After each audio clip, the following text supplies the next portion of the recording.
എല്ലാ ഉദ്യോഗാർത്ഥി സുഹൃത്തുക്കൾക്കും പുതിയൊരു ക്ലാസ്സിലേക്ക് സ്വാഗതം. അപ്പോൾ നമ്മൾ 10ാമത്തെ ക്ലാസ്സിലേക്ക് എല്ലാ കൂട്ടുകാർക്കും സ്വാഗതം കേട്ടോ. പുതിയ SSCRT ബേസ് ചെയ്തിട്ടും കറണ്ട് അഫെയർ ബേസ് ചെയ്തിട്ടുമുള്ള ഒക്കെ ക്ലാസ്സുകളാണ് അനുബന്ധ ഫാക്റ്റുകളിൽ ഉൾപ്പെടുത്തിയിരിക്കുന്നത്.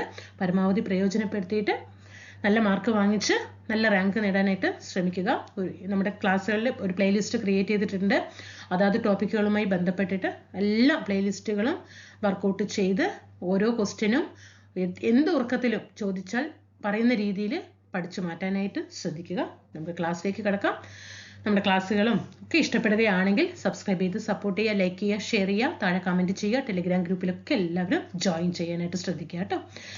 നമുക്ക് നോക്കാം. നമ്മളപ്പോൾ 52ാമത്തെ ഒരു ക്വസ്റ്റ്യൻ പേപ്പറിനെ കയറി മുറിച്ചങ്ങോട്ട് പഠിക്കുകയാണ് അല്ലേ. അതിൽ 52ാമത്തെ ക്വസ്റ്റ്യനിൽ എത്തില്ലേ. 52 ക്വസ്റ്റ്യൻ പറയുമ്പോൾ നമ്മൾ 51 ടോപ്പിക്ക് കഴിഞ്ഞു അല്ലേ. 52ാമത്തെ ക്വസ്റ്റ്യൻ എത്തിയിട്ടുള്ളൂ നമ്മൾ. എന്താണ് കാരണം? ഒരു ക്വസ്റ്റ്യൻ എടുത്തു കഴിഞ്ഞാൽ ആ ക്വസ്റ്റ്യനുമായി ബന്ധപ്പെട്ട എല്ലാ വിവരങ്ങളും നമ്മൾ പഠിക്കുകയാണ് അല്ലേ. അപ്പം എന്താകും? നമുക്ക് വലിയ ആ ക്വസ്റ്റ്യൻ പേപ്പർ കഴിയുള്ളൂ. പക്ഷെ ടോപ്പിക്കുകളെല്ലാം കഴിഞ്ഞ് വരും കേട്ടോ. അപ്പോൾ 2028 ഒളിമ്പിക്സിന്റെ വേദി എവിടെയാണ്? 2028 അത് ലോസ് ആഞ്ചലോസ് ആണ് കേട്ടോ. ലോസ് ആഞ്ചൽസ് ആണ് 2028 വേദി. അപ്പൊ നമ്മൾ 2024 പഠിക്കണം കേട്ടോ. 2024 പഠിക്കണം. എവിടെയാണ് 2024? പാരീസിലാണ് കേട്ടോ. 2024 വേദി പാരീസിലാണ്. 2028 നമ്മൾ എവിടെ പറഞ്ഞു? ലോസ് ആഞ്ചൽസ് പറഞ്ഞു. ലോസ് ആഞ്ചലസ് പറഞ്ഞു. അപ്പൊ 2032 പഠിക്കണ്ടേ? വേണം. 2032 ബ്രിസ്ബെയിൻ ആണ് കേട്ടോ. ബ്രിസ്ബെയിൻ ആണ്. ഓക്കെ, ഇത് പഠിച്ചു വെക്കുക. അവിടെ എത്രയോ ഓക്കെ ആയാലോ. ഇനി നമുക്ക് ഒളിമ്പിക്സിൽ 2024 ഒളിമ്പിക്സിൽ നമുക്ക് അത്യാവശ്യം വേണ്ട കാര്യങ്ങളൊക്കെ നമുക്ക് പഠിക്കേണ്ടതുണ്ട്. എങ്കിലും നമുക്ക് പഠിക്കാം കേട്ടോ. അപ്പോൾ 2024 അപ്പോൾ നോക്കിക്കോ. ഇതിന് മുമ്പ് 2024 മുമ്പ് എവിടെയാണ് നടന്നത്? 2021 നടന്നിട്ടുണ്ടായിരുന്നു കേട്ടോ. നമുക്കറിയാം. അതായത് ഈ കൊറോണയുടെ സാഹചര്യങ്ങൾ വന്ന ടൈമിലായിരുന്നു. അപ്പോൾ 2021 നടന്നത് എവിടെയാ? ടോക്കിയോ ആണ് കേട്ടോ. ടോക്കിയോ എവിടെയാ? ടോക്കിയോ ജപ്പാനിലാണ് കേട്ടോ. ജപ്പാൻ. ഇനി നമുക്ക് 2016 കൂടി ഒന്ന് നോക്കാം. റിയോ ഡി ജനീറോ ബ്രസീലാണ്. Rio de Janeiro. ചിലപ്പോൾ ചേരുമ്പടി ചേർക്കാൻ പറഞ്ഞിട്ട് ചിലപ്പോൾ ക്വസ്റ്റ്യൻ വന്നാലേ ടോക്കിയോ ഒളിമ്പിക്സിൽ ഇന്നവിടെ വർഷം തന്നിട്ട് വേദി എവിടെയാണെന്നുള്ളത് ചേരുമ്പടി ചേർക്കാൻ വേണ്ടി വരും. കാരണം ക്വസ്റ്റ്യൻ പേപ്പറിന്റെ രീതികളൊക്കെ മാറി മറിഞ്ഞുകൊണ്ടിരിക്കുകയാണ്. 2016 Rio de Janeiro Brazil, 2021 Tokyo Japan, കഴിഞ്ഞ പ്രാവശ്യം 24 പാരീസ്, 28 ഇത് മൂന്നിനും ആദ്യം നല്ല ഇമ്പോർട്ടൻറ്റ് കൊടുക്കട്ടെ. ഇത് മൂന്നും നല്ല ഇമ്പോർട്ടൻറ്റ് കൊടുത്തിട്ട് മാത്രം 21, 16 ഒക്കെ പഠിച്ചാൽ മതി. 28 ലോസ് ആഞ്ചൽസ്, അതുപോലെ 2032 ബ്രിസ്ബെയിൻ ആണ്. ഇനി നമുക്ക് വേറെ എന്തൊക്കെയാണ് നമുക്ക് ഇനി പഠിക്കാനുള്ളത്? നമുക്കറിയാം, നമുക്ക് ഭാഗ്യചിഹ്നങ്ങളുണ്ട് അല്ലേ. ഒളിമ്പിക്സിന്റെ ഭാഗ്യചിഹ്നങ്ങൾ എന്താണ്? ഒളിമ്പിക്സിന്റെ ചിഹ്നങ്ങൾ 5 വളയങ്ങളാണ് അല്ലേ. ഒളിമ്പിക്സിന്റെ ചിഹ്നം എന്ന് പറയുന്നത് 5 വളയങ്ങളാണ്. അപ്പോൾ ആ 5 വളയങ്ങളിൽ നമുക്കറിയാം നീല. ഓക്കെ, അപ്പോൾ നീലവളയം അല്ലെ. നീലവളയം എന്ന് പറയുന്നത്, അപ്പോൾ ഇതിൽ നമുക്ക് ആ കറുപ്പായതുകൊണ്ട് നോക്കാം. നീലവളയം എന്ന് പറയുന്നത് ഏത് രാജ്യത്തിനെയാണ്? ഏത് ഭൂഖണ്ഡത്തിനെയാണ്? യൂറോപ്പിനെയാണ് അല്ലെ. 5 വളയങ്ങൾ 5 ഭൂഖണ്ഡങ്ങളെയാണ് പ്രതിനിധാനം ചെയ്യുന്നത്. അതിൽ നീലവളയം യൂറോപ്പിനെ പ്രതിനിധാനം ചെയ്യുമ്പോൾ മഞ്ഞവളയം എങ്ങനെയാണ്? മഞ്ഞവളയം ഏതിനെയാണ്? അത് നമ്മുടെ ഏഷ്യ ഭൂഖണ്ഡത്തിനെയാണ് കേട്ടോ. ഇനി കറുപ്പ് ഭൂഖണ്ഡം. നമുക്കിവിടെ കറുപ്പ് വരാൻ കഴിയില്ല. കറുപ്പ് എന്ന് പറയുമ്പോൾ ഇപ്പോൾ നിങ്ങൾക്ക് കാണുന്നുണ്ടാവും വിചാരിക്കുന്നു. ആ കറുപ്പ് എന്തിനെയാണ് പ്രതിനിധാനം ചെയ്യുന്നത്? അത് ആഫ്രിക്കനെയാണ് പ്രതിനിധാനം ചെയ്യുന്നത് കേട്ടോ. ആഫ്രിക്കനെയാണ്. ഇനി പച്ച അല്ലെ. പച്ച എന്ത് കളറിനെയാണ് പ്രതിനിധാനം ചെയ്യുന്നത്? ഓസ്ട്രേലിയനെയാണ് കേട്ടോ. പച്ച എന്തിനെയാണ്? ഓസ്ട്രേലിയനെയാണ്. ഇനി നമുക്ക് ഏതാണുള്ളത്? ചുവപ്പാണ് കേട്ടോ. ചുവപ്പ് ഏതിനെയാണ്? അമേരിക്കയാണ് പ്രതിനിധാനം ചെയ്യുന്നത് കേട്ടോ. അപ്പൊ 5 വളയങ്ങളാണ് ഉള്ളത്. 5 വളയങ്ങൾ കേട്ടോ. 5 വളയങ്ങൾ ഇങ്ങനെ പ്രതിനിധാനം ചെയ്യുന്നുണ്ട്. ഓക്കെ, അപ്പൊ ഈ 5 വളയങ്ങളിൽ നീലവളയം യൂറോപ്പിനെയും, മഞ്ഞവളയം ഏഷ്യയെയും, കറുപ്പ് വളയം ആഫ്രിക്കയെയും, പച്ചവളയം ഓസ്ട്രേലിയയെയും, പിന്നെ റെഡ് ഏതാണ്? അമേരിക്കയെയുമാണ് പ്രതിനിധാനം ചെയ്യുന്നത്. നമ്മുടെ 2024 പാരീസ് ഒളിമ്പിക്സിൽ ഇപ്പോൾ കഴിഞ്ഞ പ്രാവശ്യം നടന്നതാണ് അല്ലേ. അപ്പൊ അതിനായിരിക്കും നമുക്ക് കൂടുതലും ചോദ്യങ്ങൾ വരിക. എന്തായാലും പാരീസ് ഒളിമ്പിക്സിന് ക്വസ്റ്റ്യൻസ് ഉണ്ടാകും കേട്ടോ. അപ്പം നമുക്ക് 2024 പാരീസ് ഒളിമ്പിക്സിൽ ഇന്ത്യയുമായിട്ട് ബന്ധപ്പെട്ട് പഠിക്കേണ്ടവർ കേട്ടോ. ഇന്ത്യയുമായിട്ടാണ്. നമ്മുടെ ഇന്ത്യയിൽ അതിൽ പങ്കെടുത്തവർ എത്ര പേരാണെന്നറിയോ? പങ്കെടുത്തവർ 118 പേരാണ് കേട്ടോ. പിന്നെ അതിൽ മെഡൽ നിലയിൽ ഇന്ത്യയുടെ സ്ഥാനം എത്രാം സ്ഥാനമാണ്? എത്രാം സ്ഥാനം ആയിരിക്കും? 71ാമത്തെ സ്ഥാനമുള്ളൂ കേട്ടോ. 71ാമത്തെ സ്ഥാനമാണ്. എത്ര മെഡലുകൾ? ഇതെല്ലാം ചോദിച്ചു കഴിഞ്ഞതാണ് കേട്ടോ. 71ാം സ്ഥാനമാണ്. 71. അതിനെ തള്ളിക്കളയരുത് കേട്ടോ.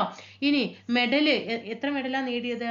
6 മെഡലേ നേടിയിട്ടുള്ളൂ. അപ്പൊ 6 മെഡൽ നേടിയത് കൊണ്ട് തന്നെ എത്രാം സ്ഥാനം ആയിട്ടുള്ളൂ? 71ാം സ്ഥാനമായത്. 6 മെഡല്, 1 വന്നിട്ട് വെള്ളിയാണ്, 1 വെള്ളിയും 5 വെങ്കലവും. ഗോൾഡൊന്നുമില്ല, 5 വെങ്കലവുമാണ് കേട്ടോ. ഇനി ഉദ്ഘാടന ചടങ്ങില് പതാക ഏന്തിയത്. ഉദ്ഘാടന ചടങ്ങില് പതാക ഏന്തിയത് ആരാണ്? PV സിന്ധു ആൻഡ് ശരത് കമൽ കേട്ടോ. PV Sindhu and Sharath Kamal. സമാപന ചടങ്ങില് പതാക ഏന്തിയത് മനു ഭാക്കർ ആൻഡ് നമ്മുടെ ഹോക്കി താരമായിട്ടുള്ള PR ശ്രീജേഷുമാണ് കേട്ടോ. അത് മറക്കരുത്. ഇത് ഏറ്റവും അറിഞ്ഞിരിക്കേണ്ട കാര്യങ്ങളാണ്. നമുക്കിത് വേറെ പഠിക്കാം. അപ്പൊ നമ്മളിവിടെ പഠിച്ചത് ഇന്ത്യയുമായി ബന്ധപ്പെട്ടതിൽ പങ്കെടുത്തവർ 118 എന്ന് പറഞ്ഞു. എത്രാം സ്ഥാനമാണ്? 71ാം സ്ഥാനമാണ് മെഡൽ നിലയിൽ ഇന്ത്യയുടേത്. എത്ര മെഡല്? 6 മെഡല്, 1 വെള്ളിയും 5 വെങ്കലവും. ഗോൾഡ് ഇല്ല എന്നുള്ളത് ശ്രദ്ധിക്കണം. ഉദ്ഘാടന ചടങ്ങിൽ പതാക ഏന്തിയത് PV സിന്ധുവും ശരത് കമലുമാണ്. സമാപന ചടങ്ങിൽ പതാക ഏന്തിയത് മനു ഭാക്കറും PR ശ്രീജേഷുമാണ് കേട്ടോ.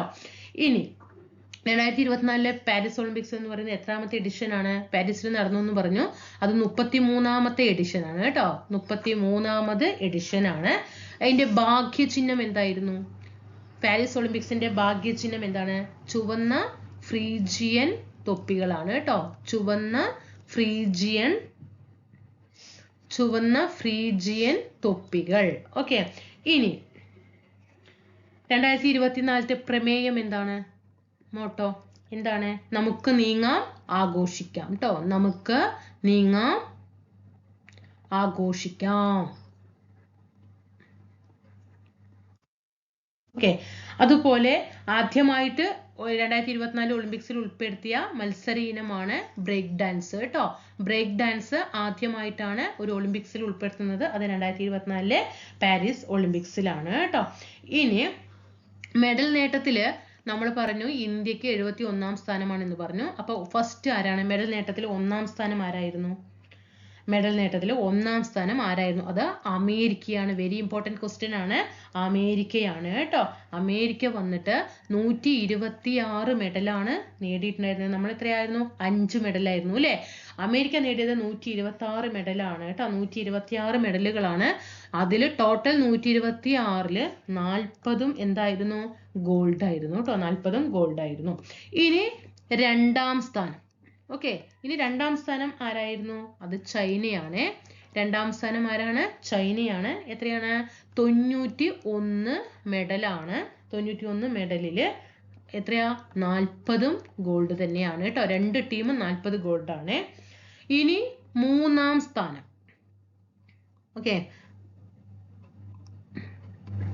ഇനി 3ാം സ്ഥാനം ആരാണ്? ജപ്പാൻ. 1, 2, 3 സ്ഥാനം തീർച്ചയായിട്ടും പഠിക്കണം.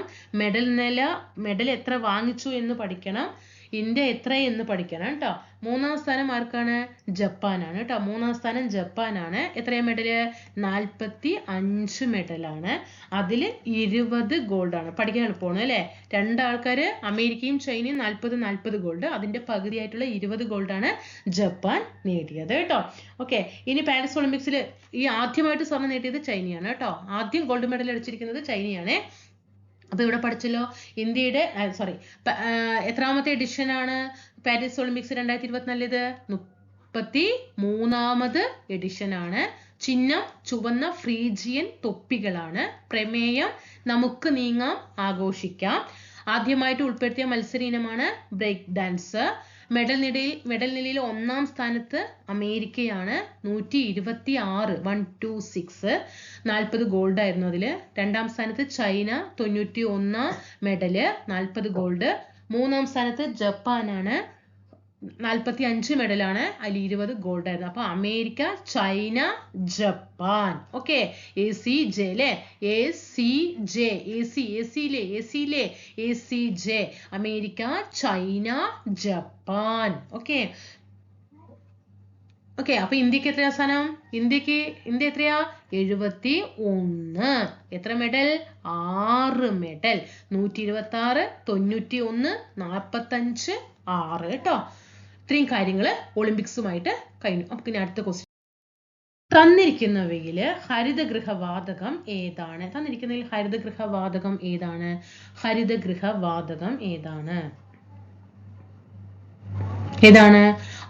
മീഥെയിൻ ആണ് അല്ലെ, മീഥെയിൻ ആണ് ഹരിതഗൃഹവാതകം തന്നിട്ടുള്ളത് കേട്ടോ. അപ്പൊ ഹരിതഗൃഹവാതകങ്ങൾ ഏതൊക്കെ വരും?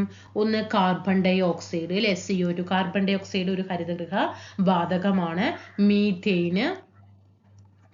മീഥെയിൻ. പിന്നെ ഏതൊക്കെ വരും? ക്ലോറോ ഫ്ലൂറോ കാർബൺ അല്ലെ, CFC വരും. പിന്നെ ഓസോൺ കേട്ടോ, ഓസോണ്, നൈട്രസ് ഓക്സൈഡ്, പഠിച്ചു വെക്കണം, നൈട്രസ് ഓക്സൈഡ്, വാട്ടർ വേപ്പർ കേട്ടോ, വാട്ടർ വേപ്പർ. ഓക്കെ, അപ്പൊ വാട്ടർ വേപ്പർ എന്ത് ചെയ്യാ? പഠിച്ചു വെക്കുക. Carbon dioxide, methane, CFC chlorofluorocarbon, ozone, nitrous oxide, water vapour, ഇതൊക്കെ ഹരിതഗൃഹവാതകങ്ങൾക്ക് ഉദാഹരണമാണ്. എന്താണ് ഹരിതഗൃഹവാതകങ്ങൾ എന്ന് പറഞ്ഞാൽ? അന്തരീക്ഷത്തിലെ താപനില വർദ്ധിപ്പിക്കുന്നത് അല്ലെ, അന്തരീക്ഷത്തിന്റെ താപനില വർദ്ധിപ്പിക്കുന്ന വാതകങ്ങളാണ് ഹരിതഗൃഹവാതകങ്ങൾ എന്ന് പറയുന്നത്. ഈ ഹരിതഗൃഹവാതകങ്ങൾ കണ്ടുപിടിച്ചത് ആരാണ്? ജോസഫ് ഫൊറിയർ ആണ്. പ്രീവിയസ് ക്വസ്റ്റ്യൻ ആണ്. ജോസഫ് ഫൊറിയർ ആണ്. ആഗോളതാപനത്തിന്റെ പ്രധാനപ്പെട്ട കാരണമാണ് അല്ലെ, ആഗോളതാപനത്തിന്റെ പ്രധാനപ്പെട്ട കാരണമാണ് ഇത് ഹരിതഗൃഹവാതകം എന്ന് പറയുന്നത്. ഏത് പാളിയിലാണ് ഹരിതഗൃഹവാതകം അനുഭവപ്പെടുന്നത്? ട്രോപ്പോസ്ഫിയറിലാണ് കേട്ടോ. ട്രോപ്പോസ്ഫിയറിലാണ് ഹരിതഗൃഹവാതകം അനുഭവപ്പെടുന്നത്. അന്തരീക്ഷത്തിലെ പാളികളായിട്ടുള്ള ഏറ്റവും താഴത്തെ പാളിയായിട്ടുള്ള ട്രോപ്പോസ്ഫിയറിലാണ് ഹരിതഗൃഹവാതകം അനുഭവപ്പെടുന്നത്. ഓക്കെ, അതുപോലെ ഈ ഹരിതഗൃഹവാതകങ്ങളെ നിയന്ത്രിക്കാൻ നിലവിൽ വന്ന ഉടമ്പടി ഏതാണ്? ഹരിതഗൃഹവാതങ്ങളെ നിയന്ത്രിക്കാൻ നിലവിൽ വന്ന ഉടമ്പടി ക്യോട്ടോ പ്രോട്ടോകോൾ ആണ്. ഏതാണ്? ക്യോട്ടോ പ്രോട്ടോകോൾ ആണ് കേട്ടോ. ഏറ്റവും കൂടുതൽ ഹരിതഗൃഹവാതകങ്ങൾ പുറത്തുവിടുന്നത് കണക്കിലെ പ്രകാരം അമേരിക്കയാണ്. ഇപ്പോഴത്തെ കണ്ടക്ടറിലൊന്ന് അപ്ഡേറ്റ് ചെയ്യണം. കുറച്ചു മുമ്പ് വരെ ഏതായിരുന്നു? അമേരിക്കയാണ് കേട്ടോ. അപ്പൊ തന്നിരിക്കുന്നതിൽ ഹരിതഗൃഹവാതകം ഏത് ചോദിച്ചാൽ മീഥെയിൻ ആണ്. അപ്പൊ ഏതൊക്കെയാണ് ഹരിതഗൃഹവാതകങ്ങൾ പറഞ്ഞു? കാർബൺ ഡൈ ഓക്സൈഡ്, പിന്നെ ഏതാണ്? മീഥെയിൻ ആണ്. Chloro fluoro carbon, ozone, nitrous oxide, water vapour ഒക്കെ എന്താണ്? ഹരിതഗൃഹവാതകങ്ങൾക്ക് ഉദാഹരണമാണ്. അന്തരീക്ഷത്തിന്റെ താപനില വർദ്ധിപ്പിക്കുന്ന വാതകങ്ങളെയാണ് ഹരിതഗൃഹവാതകം എന്ന് പറയുന്നത്. ഇത് കണ്ടുപിടിച്ചത് ജോസഫ് ഫൊറിയർ ആണ്. ആഗോള താപനത്തിന് കാരണമാകുന്നതാണ് ഹരിതഗൃഹവാതകം. ട്രോപ്പോസ്ഫിയർ, അന്തരീക്ഷത്തിലെ ട്രോപ്പോസ്ഫിയർ പാളിയിലാണ് ഇത് കാണപ്പെടുന്നത്. ആഗോള താപനത്തെ നിയന്ത്രിക്കാൻ, ഹരിതഗൃഹവാതകത്തെ നിയന്ത്രിക്കാൻ കൊണ്ടുവന്ന ഉടമ്പടിയാണ് ക്യോട്ടോ പ്രോട്ടോകോൾ.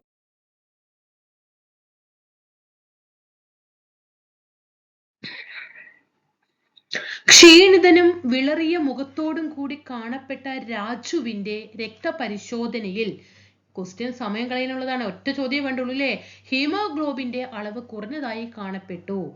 താഴെ പറയുന്നവയിൽ ഏത് ഭക്ഷണക്രമമായിരിക്കും രാജുവിന് അനുയോജ്യമായത്? അതായത് ബ്ലഡിൽ എന്ത് കുറഞ്ഞു? HB കുറഞ്ഞു. ഹീമോഗ്ലോബിൻ എന്ത് ചെയ്തു? ഹീമോഗ്ലോബിൻ HG കുറഞ്ഞു അല്ലെ. HG കുറഞ്ഞ സമയത്ത് എന്തായി? രാജുവിന് ക്ഷീണം തുടങ്ങി അല്ലെ, ക്ഷീണം കാണാം അല്ലെ, ക്ഷീണം തുടങ്ങി. അപ്പൊ അതിന്റെ ലക്ഷണം ഏതാണ്? ഹീമോഗ്ലോബിന്റെ അളവ് ബ്ലഡിൽ കുറഞ്ഞു. അപ്പൊ രാജുവിന് കൊടുക്കേണ്ട ഭക്ഷണം എന്താണ്? ഇരുമ്പ് അടങ്ങിയ ഇലക്കറികളാണ് അല്ലെ. അയൺ കണ്ടന്റ് ധാരാളമായിട്ട് പോണം അല്ലേ. അപ്പോൾ ഹീമോഗ്ലോബിനെ കുറിച്ചിട്ട് നമ്മുടെ പുതിയ SCERT-യിൽ കൊടുത്തിരിക്കുന്നത് എന്തൊക്കെയാന്നുള്ളത്. അപ്പൊ ഹീമോഗ്ലോബിനില് പുതിയ SCERT-യിൽ കൊടുത്തിരിക്കുന്നത് നോക്കിക്കേ. RBCയിലെ വർണ്ണകം. RBC എന്താ? റെഡ് ബ്ലഡ് സെല്ലാണ് അല്ലെ. എന്താ മലയാളത്തില്? അരുണ രക്താണുക്കൾ. രക്തത്തിൽ RBC ഉണ്ട്, WBC ഉണ്ട്. WBC എന്താ? വൈറ്റ് ബ്ലഡ് സെല്ലാണ്, ശ്വേത രക്താണുക്കളാണ്. ഓക്കെ, അപ്പൊ RBCയിലെ വർണ്ണകമാണ് ഏത്? ഹീമോഗ്ലോബിൻ എന്ന് പറയുന്നത്.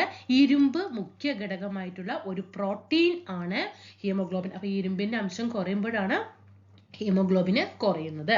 ഇനി ഓരോ RBCയിലും ഓരോ അരുണ രക്താണുക്കളിലും ഈ ഒരു പോയിന്റ് ഒന്ന് ശ്രദ്ധിക്കണം. സ്റ്റേറ്റ്മെന്റ് ലെവൽ വരും. പുതിയ SSCRT ന്നാണ് ക്വസ്റ്റ്യൻസ് ഒക്കെ കയറി വരുന്നത്. നന്നായിട്ട് ശ്രദ്ധിക്കുക. 270 ഓപ്ഷൻ 250 240 തരുമ്പോൾ ഞാൻ അന്ന് 270 ആണോ 40 ആണോ കൺഫ്യൂഷൻ വരണ്ട.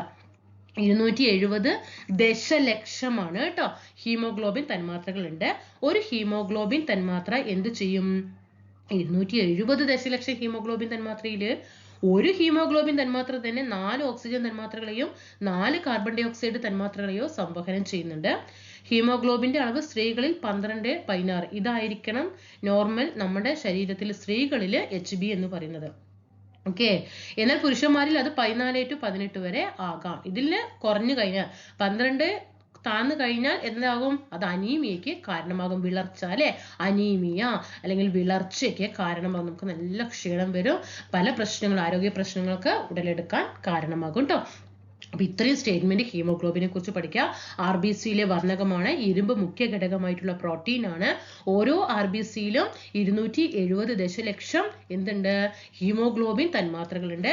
ഒരു ഹീമോഗ്ലോബിൻ തന്മാത്ര 4 ഓക്സിജനെയോ 4 കാർബൺ ഡൈ ഓക്സൈഡിനെയോ സംവഹനം ചെയ്യുന്നുണ്ട്. ഹീമോഗ്ലോബിന്റെ അളവ് സ്ത്രീകളിൽ 12 to 16 ആണെങ്കിൽ അത് പുരുഷന്മാരിൽ 14 to 18 ആയിരിക്കണം.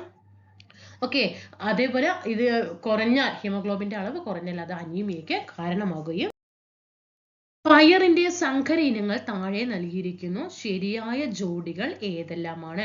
പയറിന്റെ സങ്കര ഇനങ്ങൾ ഇതിൽ ഏതൊക്കെയാണ് പയറിന്റെ സങ്കര ഇനങ്ങൾ വരിക? ജ്യോതികയും ഭാഗ്യലക്ഷ്മിയുമാണ് കേട്ടോ. ജ്യോതിക ആൻഡ് ഭാഗ്യലക്ഷ്മി. ജ്യോതിക സൂര്യയുടെ വൈഫ് അല്ലേ, നമുക്ക് പഴയ നമ്മുടെ സിനിമ നടി അല്ലേ ജ്യോതിക, അതുപോലെ ഡബിങ് ആർട്ടിസ്റ്റ് ഭാഗ്യലക്ഷ്മി. അവർ രണ്ടുപേരും എന്താണ്? പയറാണ് അല്ലെ, ജ്യോതികയും ഭാഗ്യലക്ഷ്മിയും. ഇനി പവിത്ര എന്താണ്? പവിത്ര പവിത്ര നെല്ലാണ് കേട്ടോ. പവിത്ര നെല്ലാണ്. സൽകീർത്തി എന്താ? വെണ്ടയാണ്, വെണ്ടയ്ക്ക കേട്ടോ. അതുപോലെ ഉജ്ജ്വല, ചന്ദ്രശങ്കര. ചന്ദ്രശങ്കര എന്താണ്? ചന്ദ്രശങ്കര അത് തെങ്ങാണ് അല്ലെ. ഓക്കെ, ഉജ്ജ്വല എന്താ? ഉജ്ജ്വലം അല്ലെ, മുളകാണ്. സൽകീർത്തി വെണ്ടയ്ക്ക തന്നു. ജ്വാലാമുഖി എന്താ? അതും മുളകാണ് കേട്ടോ. അപ്പൊ നമുക്ക് കുറച്ച് സങ്കരീനങ്ങൾ നോക്കാം. നെല്ലിന്റെ നമുക്ക് SSCRT-യിലുള്ളത് നോക്കാം. നെല്ല് പവിത്ര, ഹ്രസ്വ, അന്നപൂർണ. പവിത്ര, ഹ്രസ്വ, അന്നപൂർണ എന്താണ്? നെല്ലിന്റെ സങ്കരീനങ്ങളാണ്. ഇനി പയറില് ഭാഗ്യലക്ഷ്മി ജ്യോതികയും മാത്രമല്ല അല്ലെ, ലോല, മാലിക. ലോല, മാലിക, ഭാഗ്യലക്ഷ്മി നമ്മൾ നേരത്തെ പറഞ്ഞു, ജ്യോതിക്ക് നേരത്തെ പറഞ്ഞു. ലോല, മാലിക കൂടെ പഠിച്ചോ കേട്ടോ. പച്ചമുളക് നമ്മൾ ഉജ്ജ്വലയും ജ്വാലാമുഖിയും പറഞ്ഞു അല്ലെ. പച്ചമുളക് നമ്മളിവിടെ എന്തൊക്കെ പഠിച്ചു? ഉജ്ജ്വലയും പഠിച്ചു, ജ്വാലാമുഖിയും പഠിച്ചു. പിന്നെ അതിന്റെ കൂടെ ഒന്ന് പഠിച്ചു അനുഗ്രഹ. നല്ല അനുഗ്രഹമാവില്ലേ മുളക് കടിച്ച. ഇനി വെണ്ടയ്ക്ക പ്രീവിയസ് ആയിട്ട് ചോദിച്ച ചോദ്യങ്ങളാണ്. കിരൺ പ്രീവിയസ് ചോദ്യമാണ്. അർക്ക, കിരൺ, അർക്ക, അനാമിക, അനാമിക. അതുപോലെ ആനക്കൊമ്പൻ, ആനക്കൊമ്പൻ. ഇതൊക്കെ എന്താണ്? വെണ്ടക്കയുടെ സങ്കരീനങ്ങളാണ്. കിരൺ, അർക്ക, അനാമിക. തൊട്ടുവിട്ട അനാമികയും കിരണിനൊക്കെ ഒത്തോട്ട് അവരൊക്കെ വെണ്ടക്കയാണെന്നുള്ളത്. പിന്നെ ആനക്കൊമ്പൻ, പിന്നെ വഴുതന, വഴുതനങ്ങ. ജ്യോതിക പയറാണെങ്കിൽ സൂര്യ എന്താണ്? വഴുതനങ്ങയാണ് കേട്ടോ. സൂര്യ ആരാണ്? വഴുതനങ്ങയാണ്. ജ്യോതിക എന്താ? പയറ്. സൂര്യ നമ്മുടെ ശ്വേതാ മേനോനില്ലേ, ഇവരൊക്കെ വഴുതനങ്ങയാണ്. ശ്വേത, ഹരിത, നീലിമ. ഓക്കെ, നീലിമ. സൂര്യ, ശ്വേത,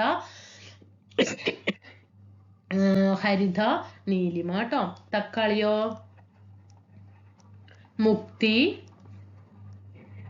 അനഘ, അക്ഷയ. മുക്തി, അനഘ, അക്ഷയ കേട്ടോ. ഇതൊക്കെ എന്ത് ചെയ്യണം? നമ്മള് ഇതൊക്കെ SSCRT-യിലുള്ളതാണ്. നന്നായി പഠിക്കണം. പ്രസ്താവന നോക്കൂ. ഇടതു വെൻട്രിക്കിളിന്റെ ഭിത്തിക്ക് വലത് വെൻട്രിക്കിളിനേക്കാൾ കട്ടി കൂടുതലാണ്. വലത് വെൻട്രിക്കിനേക്കാൾ കട്ടി കൂടുതലാണ്. അപ്പൊ ഇടത് വെൻട്രിക്കിളിന് കട്ടി കൂടുതലാണ് എന്നാണ് പറയുന്നത്. ഇടത് വെൻട്രിക്കിൾ ശരീരത്തിന്റെ വിവിധ ഭാഗങ്ങളിൽ നിന്നും രക്തം സ്വീകരിക്കുന്നു. ഇത് രണ്ട് പ്രസ്താവനകൾ ശരിയാണോ തെറ്റാണോ എന്ന് നോക്കാം. നമുക്ക് പഠിച്ചു വേണ്ടത് ശരിയാണോ തെറ്റാണോ എന്ന് നമുക്ക് നോക്കാം കേട്ടോ. നോക്കിക്കേ, പുതിയ SSCRT-യിൽ ഹൃദയം എന്ന ടോപ്പിക്കിൽ നിന്നും വന്നിട്ടുള്ള ക്വസ്റ്റ്യൻസ് ആണ്. ഔരസാശ്രയത്തിൽ അല്പം ഇടത്തോട്ട് ചെരിഞ്ഞ് സ്ഥിതി ചെയ്യുന്ന പേശി നിർമ്മിതമായിട്ടുള്ള ഒരു അവയവമാണ് ഹൃദയം. അല്പം ഇതൊരു ചോദ്യം നേരത്തെ ചോദിച്ചിട്ടുള്ളതാണ്. ഔരസാശയത്തിൽ അല്പം ഇടത്തോട്ട് ചെരിഞ്ഞ് സ്ഥിതി ചെയ്യുന്ന പേശി നിർമ്മിതമായിട്ടുള്ള ഒരു അവയവമാണ് ഹൃദയം എന്ന് പറയുന്നത്. ഓക്കെയാണോ? ഇവിടെ തന്നിട്ടുണ്ട് നോക്കിക്കേ.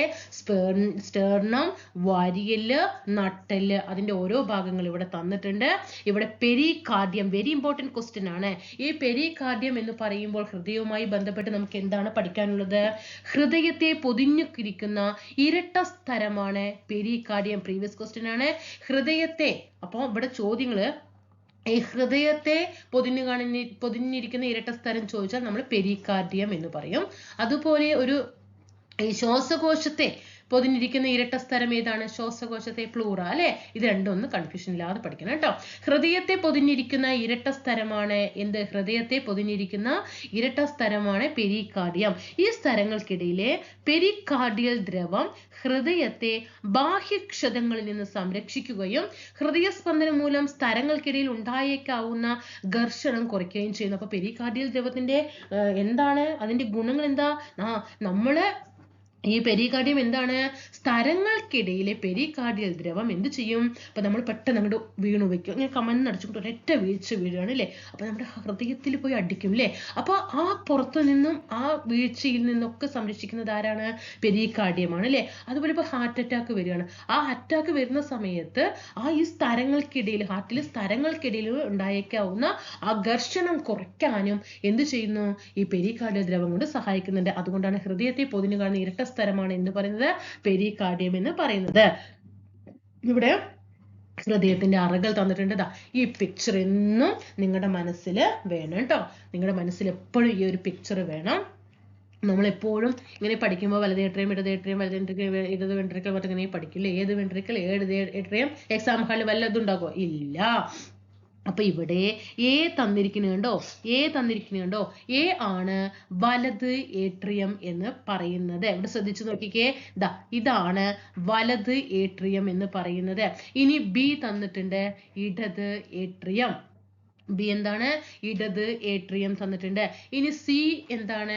വലത് വെൻട്രിക്കിൾ ആണ്. ഇതാണ് വലത് വെൻട്രിക്കിൾ എന്ന് പറയുന്നത്. ഇനി ഡി എന്താണ്? ഇത് ഇടത് വെൻട്രിക്കിൾ ആണ്. പിക്ചർ കാണുന്നുണ്ടല്ലോ അല്ലെ ഡി? ഓക്കെ ആണോ? ഓക്കെ, ഇനി ഞാൻ വരച്ചിട്ട് നിങ്ങൾക്ക് അതൊരു കൺഫ്യൂഷൻ വരണ്ട. ഓക്കെ, അപ്പോ ഇവിടെ ഈ ഒരു പിക്ചർ മനസ്സിലായോ? എ എന്താണ്? ഇവിടെ ഈ പിക്ചർ മനസ്സിലായല്ലോ. എ വലത് ഏട്രിയം, ബി ഇടത് ഏട്രിയം. ഏത് ഭാഗത്താണ് തന്നിട്ടുണ്ട്? സി വലത് വെൻട്രിക്കിള്, ഡി ഇടത് വെൻട്രിക്കിള് അല്ലെ? ഇവിടെ തന്നിരിക്കുന്നു നോക്കൂ. ഇവിടെ നമ്മൾ നേരത്തെ പറഞ്ഞതില് ഊർധ്വമഹാശിര, സെമിലൂണാർ വാൽവ് അല്ലെ? അതുപോലെ ട്രൈക്കാസ്പീഡ് വാൽവ്, അധോമഹാശിര, മഹാധമനി, ശ്വാസകോശ ധമനി, ശ്വാസകോശ ശിര, ബൈക്കാസ്പീഡ് വാൽവ്, ഇതിന്റെ ഒക്കെ പിക്ചർ ഇവിടെ തന്നിട്ടുണ്ട്. നോക്കിക്കേ. ശരീരത്തിന്റെ വിവിധ ഭാഗങ്ങളിൽ നിന്നുള്ള രക്തം, അതായത് വിവിധ ഭാഗം, അതായത് നമ്മുടെ ശരീരത്തിന്റെ എല്ലാ ഭാഗങ്ങളിൽ നിന്നുമുള്ള രക്തത്തെ എന്ത് ചെയ്യാണ്? അതായത് വൃക്കകൾ മാലിന്യങ്ങളെ അരിച്ചു മാറ്റിയതിനു ശേഷമുള്ളതും കാർബൺ ഡൈ ഓക്സൈഡിന്റെയും പോഷകഘടകങ്ങളുടെയും അളവ് കൂടിയതും. ആ രക്തം എങ്ങനെയായിരിക്കും? വൃക്കകളാണ് മാലിന്യങ്ങളെ അരിച്ചു മാറ്റുന്നത് അല്ലെ? ആ വൃക്കകൾ മാലിന്യങ്ങളെ അരിച്ചു മാറ്റിയതിന് ശേഷം ഉള്ളതും, ഓക്കെ, മാലിന്യങ്ങളെ അരിച്ചു മാറ്റിയിട്ടുള്ള നല്ല ബ്ലഡും പിന്നെ കാർബൺ ഡൈ ഓക്സൈഡിന്റെയും പോഷകങ്ങളുടെയും അളവ് കൂടിയതുമായിട്ടുള്ള രക്തം. ഓക്കെ, അത് ഈ ഭാഗത്ത്. ഇനി നോക്കിക്കേ. ശ്വാസകോശത്തിൽ നിന്നുള്ള രക്തം, പോഷകങ്ങളുടെയും ഓക്സിജന്റെയും അളവ് കൂടിയത്. അപ്പൊ ശരീരത്തിന്റെ വിവിധ ഭാഗങ്ങളിൽ നിന്നുള്ള രക്തം ഇങ്ങനെ, ശ്വാസകോശത്തിൽ നിന്നുള്ള രക്തം ഈ അളവില്. ഓക്കെ ആണോ? ഇവിടെ നോക്കുക.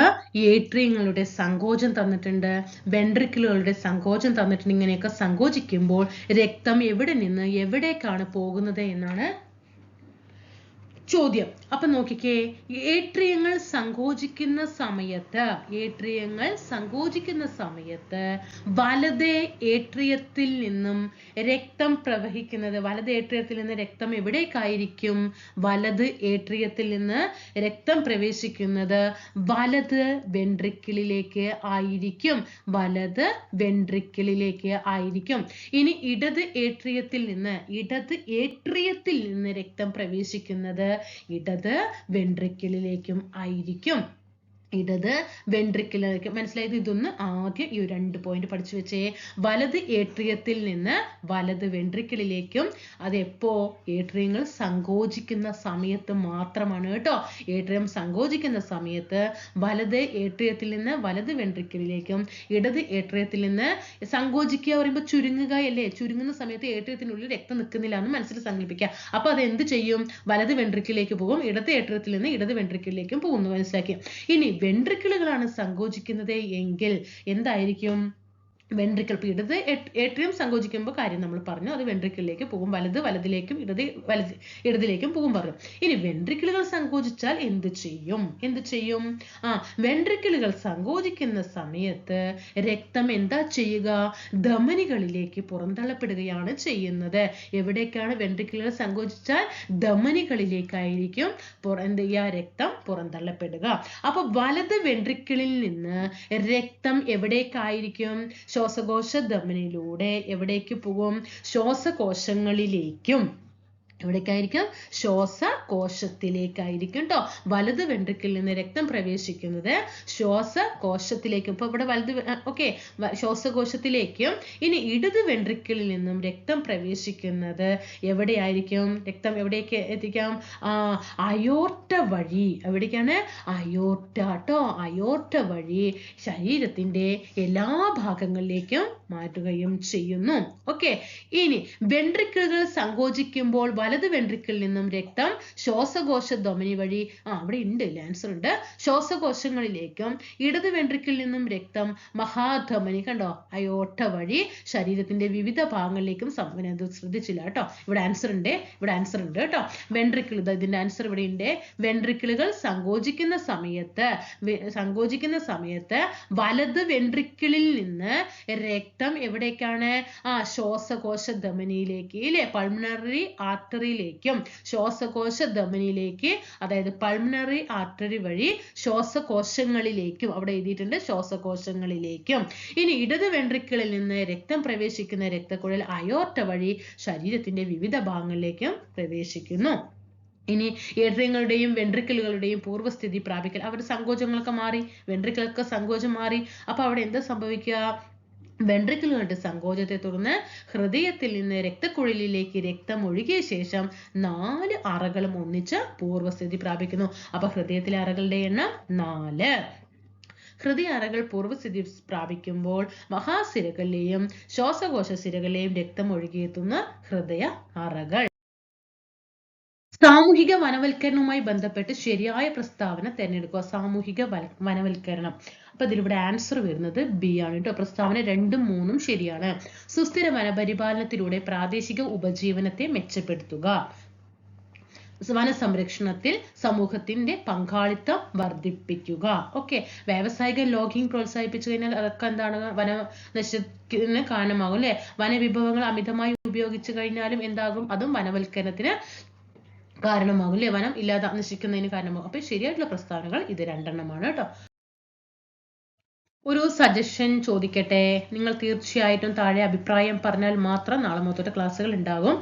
ബയോളജി സ്റ്റാർട്ട് ചെയ്താലോ എന്ന് ഞാൻ നോക്കുകയാണ്. നമുക്ക് രാവിലെ ഇതേപോലെ ക്വസ്റ്റ്യൻ പേപ്പറും അനുബന്ധ വിവരങ്ങളും കൊണ്ടുപോകാം. പിന്നീട് നമുക്ക് എന്ത് ചെയ്യാം? വൈകുന്നേരം ഒരു ബയോളജിയുടെ ഒരു ക്ലാസ്, അതായത് ബയോളജിയിൽ നമ്മൾ ടോപ്പിക് വൈസ് ആയിട്ട് പുതിയ SSCRT എടുത്തു തരട്ടെ. ഒന്ന് ഹൃദയം. അപ്പോൾ എടുക്കുക. ഹൃദയത്തെക്കുറിച്ച് എന്തൊക്കെയാണ് പുതിയ SCRT പറഞ്ഞിരിക്കുന്നത് നോക്കാം. വൃക്കയെ കുറിച്ചിട്ട് എന്തൊക്കെയാണ് പറഞ്ഞിരിക്കുന്നത് നോക്കാം. ക്രമഭംഗം, ഊനഭംഗം, ഇതൊക്കെ അറിയാനുള്ള ചോദ്യങ്ങൾ വരുന്നതാണ്. ക്രമഭംഗം, ഊനഭംഗം, അങ്ങനെ ഓരോരോ ടോപ്പിക്കായിട്ട് പുതിയ SSCRT എന്തൊക്കെ കൊടുത്തിട്ടുണ്ട് അങ്ങനെ പഠിച്ചു പോകാൻ തയ്യാറാണെങ്കിൽ തീർച്ചയായിട്ടും താഴെ കമന്റ് ചെയ്യുക. നമുക്ക് അടുത്ത ക്ലാസ്സിൽ കാണാം.